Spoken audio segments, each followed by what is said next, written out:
bienvenue à l'émission spéciale campagne électorale 2018 et on passe directement la parole à nos invités. Les invités de cette émission spéciale sont Madame Catherine Moreau.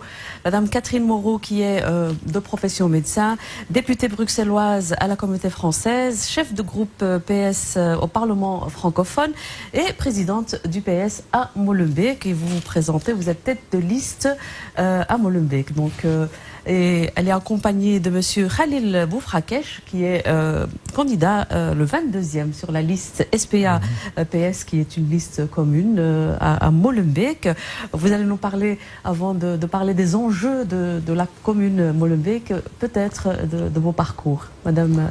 Oui, tout d'abord, comme vous l'avez dit, je suis médecin, c'est-à-dire que c'est ça mon vrai métier. J'ai travaillé près de 10 ans en médecine sociale, soigné toutes sortes de personnes.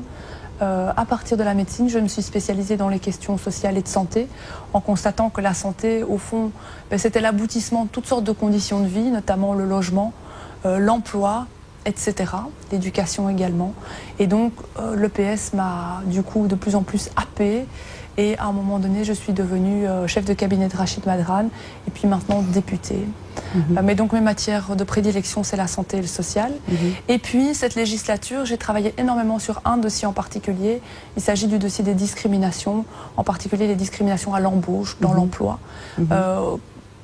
C'est un sujet sur lequel j'ai eu l'occasion de déposer un texte très important pour moi. Responsabilité sociale des entreprises, c'est l'idée que les entreprises, si elles bénéficient de la richesse de Bruxelles, doivent aussi engager des Bruxellois et engager des Bruxellois des quartiers où le chômage est élevé et où il y a des gens discriminés sur le marché de l'emploi. Donc j'ai fait en fait de la discrimination à l'embauche mon combat principal durant cette législature au Parlement. Et comment ça s'est passé justement cette législature d'une manière générale? Alors comment ça s'est passé? Je parlerai encore de ce sujet. Au départ, le ministre était extrêmement réticent à entendre parler de discrimination. Pour lui, la faute était du côté des demandeurs d'emploi. Il s'agissait de manque de formation. Il n'entendait pas du tout ce que je disais. Et puis, au fur et à mesure, les constats que j'ai amenés ont fait qu'il a changé d'avis. Et on a pu avoir un plan d'action contre la discrimination à l'embauche en 10 mesures, qui est très intéressant. Et puis, malheureusement, on n'a toujours pas de mesures véritablement coercitives. Mais on s'avance vers ça, et donc si je termine là-dessus, aujourd'hui, contrairement au passé, c'est très intéressant pour les gens qui sont victimes de discrimination à l'embauche de porter plainte. Porter plainte à Ounia, porter plainte au Brax, porter plainte à leur syndicat.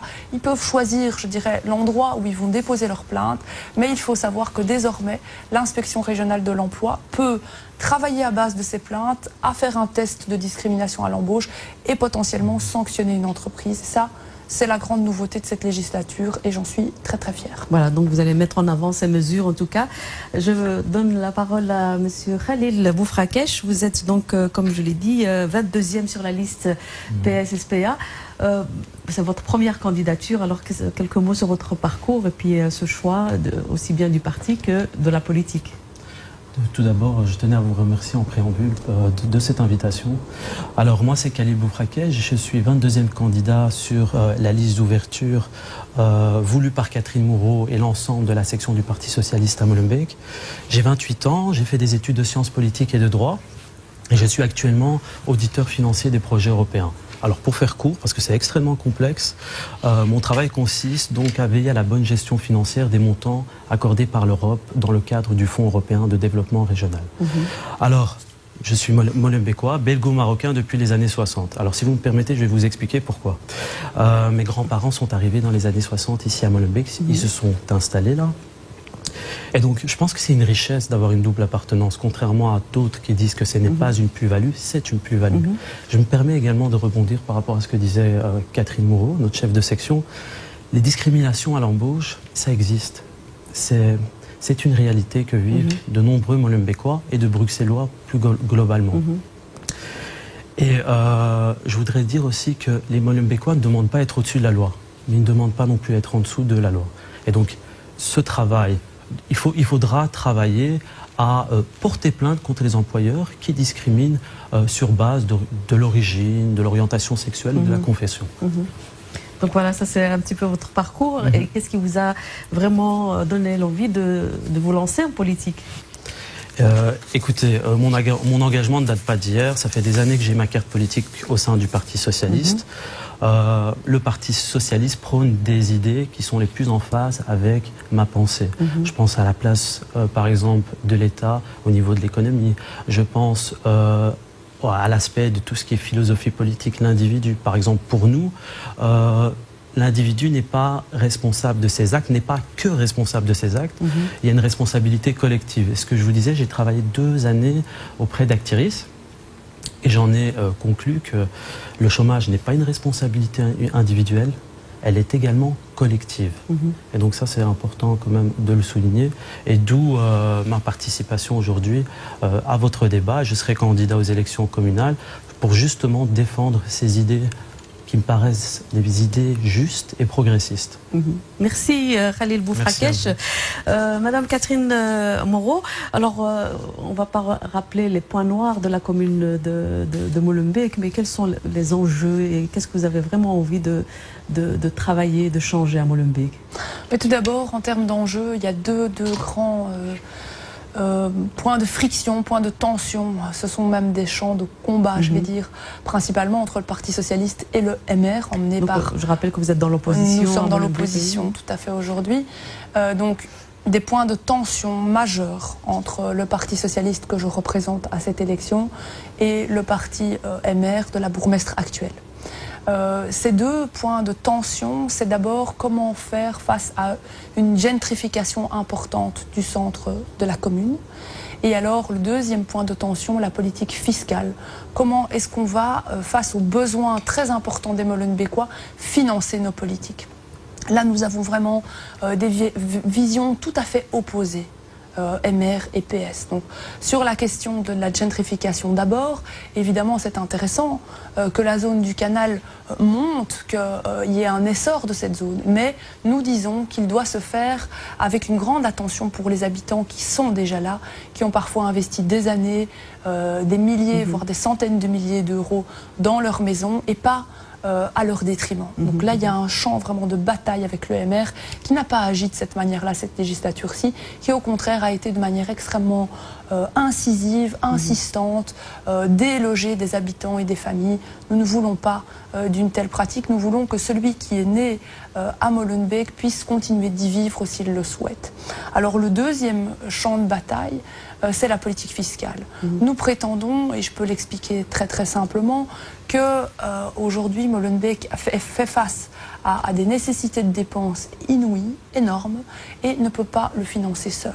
Molenbeek doit nécessairement se tourner vers l'extérieur pour bénéficier de la solidarité, que ce soit de la solidarité de la région, d'une commune voisine, de l'État fédéral ou de l'Europe. Et pour pouvoir bénéficier de cette solidarité, il faut monter des dossiers de subsides corrects. Cette majorité-ci ne l'a pas fait, a même perdu 1 million d'euros de subsides parce qu'elle ne faisait pas de mon dossier. Nous devons refaire appel à cette solidarité des autres. Pourquoi? Parce que sinon, il se passe ce qui s'est passé cette législature-ci, c'est-à-dire aller chercher dans la poche des Molenbeekois qui n'ont pas grand-chose pour financer les besoins. Alors, si je peux me permettre de terminer, des 2 priorités. En fait, nous en avons 3, mais Khalil va en présenter également. Alors, 2 priorités majeures pour nous. L'enseignement, le logement. Je vais parler de l'enseignement 2 minutes. Qu'est-ce que nous voulons? Nous voulons, à partir d'un constat fait avec les habitants, nous voulons 2 choses. Premièrement, nous voulons absolument que la garderie redevienne gratuite sur l'heure du midi. Pas question que les femmes soient les esclaves de l'école, c'est ce qui se passe aujourd'hui. Pas question que les budgets des ménages soient impactés alors qu'une garderie du midi, c'est normal. Un enfant doit pouvoir rester avec ses camarades à l'école, doit pouvoir manger ses tartines à l'école, ça ne doit pas générer de surcoût pour les familles. Première chose que nous ferions au pouvoir aujourd'hui, on oblige clairement les mamans à choisir entre une petite économie pour l'école et un travail, une formation, puisqu'elles doivent souvent se rendre à l'école pour économiser 10-15 euros par mois, plutôt que de pouvoir avoir leur journée, que ce soit en formation, que ce soit à l'enseignement, ou que ce soit pour chercher un travail. Il y a là une chose qui ne va pas. Il faut qu'on prenne à charge du public cette garderie du midi. Deuxième mesure extrêmement importante pour nous, accompagner les enfants pour leurs devoirs. Alors aujourd'hui, pour diverses raisons, que ce soit un logement trop exigu, que ce soit des parents qui ne peuvent pas accompagner, que ce soit des parents qui travaillent et qui finalement pourraient accompagner les devoirs mais ne sont pas présents. Il faut 1 heure de devoir à l'école. Nous voulons 1 heure encadrée par un professeur à l'école même pour que tous les enfants soient sur pied d'égalité pour faire leurs devoirs dans de bonnes conditions. Alors encore un tout petit mot sur le logement. Le logement n'est pas une compétence essentiellement communale. Mais la commune doit faire une chose extrêmement importante, mettre à disposition de la région des terrains pour continuer à construire du logement public. Est-ce que c'est possible à Molenbeek ? C'est tout à fait possible. Pourquoi du logement public ? Parce que le logement public, les représentants du peuple que nous sommes peuvent moduler les prix. On peut avoir des prix accessibles. Et le fait de générer une grande masse de logements publics permet de diminuer les tarifs qui sont aujourd'hui prohibitifs de location dans le logement privé. C'est vital de construire aujourd'hui davantage de logements publics et ça, nous le ferons. Merci Madame Catherine Moreau. Alors quels sont les défis à relever? Il en reste encore, je suppose, à Molenbeek, Monsieur Khalil Boufrakesh. Alors notre programme compte 330 propositions. Catherine en a cité quelques-unes, il y en a d'autres. En tout cas, pour ma part, je citerai encore 2 autres axes. La propreté.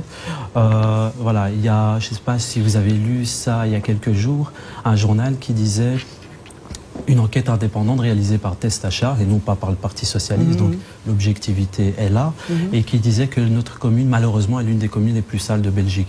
C'est un constat. Mais face à ce constat, nous avons des propositions. Nous proposons, par exemple, la mise en place d'une grande politique de sensibilisation. Les gens doivent savoir qu'il n'est pas acceptable de déposer des dépôts clandestins. Deuxième chose, là on est plus dans le volet sanctions, et donc nous sanctionnerons les responsables des dépôts clandestins.